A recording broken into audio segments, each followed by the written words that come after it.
Hey everybody, as you know, I'm Chris with Carnival Cruise Addicts, and we have Sarah. King Wolf, as everybody knows her, is here with us on the Carnival Venezia. So yeah, she's going to be sitting here with us doing the Yakety-Yaks. And this is going to be episode 216 with a very special guest. So, how are you doing on the cruise? You having fun? Yeah, I'm having tons of fun, Chris. Yeah, that's good. Yeah. That's good. We'll say hi to somebody in the background. Hi, Grandma. She's like, there's no way I'm going on camera, so we'll just say hi. She's here as well. Hi, I'm Chris with Carnival Cruise Addicts, and this is episode 216 of Yakety-Yak, straight from the Yak's mouth. John Heald, Carnival Cruise Line's brand ambassador, posts on his Facebook page where you can ask him questions. He answers the questions. We read the questions and the answers, and we take the cool, the funny, the weird, the lives, the myths, and we put them here for you, coming from the Carnival Venezia, with all of our cute little tall animals. Venezia, sorry. So on today's episode, we're talking about, can I bring a portable vacuum compressor? Why is there pineapples above Red Frog if we can't have them? What is a single convertible bunk? Why isn't there water available at Half Moon Cay? And the strawberry and pineapple slushies. Are they available with the Zero Proof Cheers package? And this is straight from the Yak's mouth.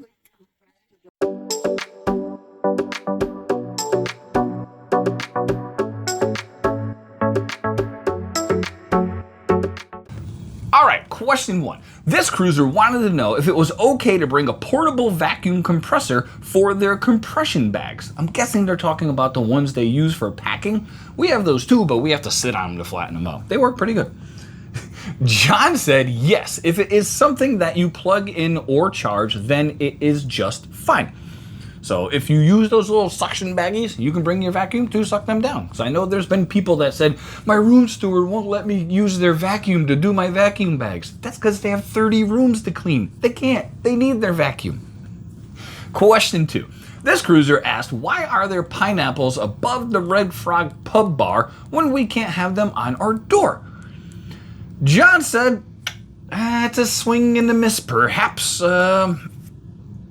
You know about the whole pineapple things. If they don't put them on the door anymore, they don't allow them. So if you like to have them on your door, you can't have the pineapples on your door. But they are above the Red Frog pub. Speaking of like, if you like what you see and you enjoy cruising content, please like and subscribe. We would greatly appreciate that. So would she. All right, question three. This cruiser is trying to figure out what a single convertible bunk is. That is the wording for the current stateroom, but no one can tell them what it is. John said it's either a bed that comes out of the ceiling or a bed that's up against a wall and folds out. These are traditionally in your interior cabins. We've seen them. One of our friends had a room where it was a bunk bed that literally folded down. So you had a bed and then two beds above it, and there you go. So that is what they call a single convertible bunk. There we go. Question four. Oh, that was the answer. I got to go back to the question. This cruiser wants to know why there isn't any water available on Half Moon Cay. They're pushing beer on you, but when you ask about water, they just roll your eyes at you, the cruiser said. John said they absolutely do have water available. It is complimentary at the buffet area and also sold as bottled water. But I mean, like how if you go into Celebration Cay, they have water stations everywhere. It's down in the Caribbean. It gets really hot, so yeah, they probably should have it in more places than just the buffet. That's just me. All right, last question. This cruiser's daughter, who is now 18, has always enjoyed the strawberry and pineapple slushies, she called them, on board since she was 10. He wanted to make sure that these drinks were included in the Zero Proof package, as they are technically mocktails like a virgin daiquiri. John said, yes, she can absolutely order virgin daiquiris or virgin pina coladas, and they are included in the Cheers Zero Proof package. So from 10 to 18, she's probably going to call them daiquiris now as she gets older. They were slushies when she was 10, but those are 100% included in the Zero Cheers package. So that's been episode 216 of Yakety-Yak, straight from the Yak's mouth with King Wolf. Yep. Thanks for watching. Please take care.